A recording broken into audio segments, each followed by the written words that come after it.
పైన కనబడుతున్నటువంటి మందు మరుగు మందులండి ఇవి. ఈ మరుగు మందులనేవి 2 రకాలు. ఒకటేమో లిక్విడు అంటే పసరండి. ఇంకొకటి కనబడుతున్నటువంటిదేమో పౌడరు. ఈ లిక్విడ్‌ని మనము ఎవరినైతే ఎక్కువగా ఇష్టపడుతున్నామో వాళ్ళ యొక్క శరీర భాగాలకు అంటే తలకు కావచ్చు, తను వేసుకునే చెప్పులు కావచ్చు, బట్టలు కావచ్చు, ఒక్కసారి పూస్తే చాలండి. ఎంతటి కొమ్ములు తిరిగిన ఆడవారు అయినా, మగవారైనా మన సొంతం అవ్వాల్సిందేనండి. ఇంకొకటి కనబడుతున్నటువంటిదేమో పౌడర్ అండి.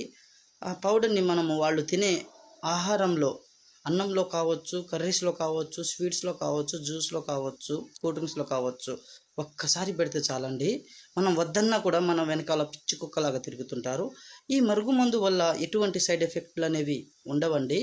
ఈ మరుగుమందుని మేమే మా తాండా ప్రాంతాలలో లభించే కొన్ని మూలికలను స్వీకరించి మేమే సొంతంగా తయారు చేస్తాం కాబట్టి ఎటువంటి సైడ్ ఎఫెక్ట్‌లనేవి ఉండవండి.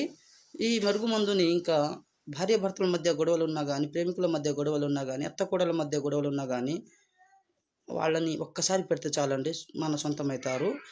డిస్‌ప్లే మీద గురువుగారి నంబర్ ఇచ్చాము.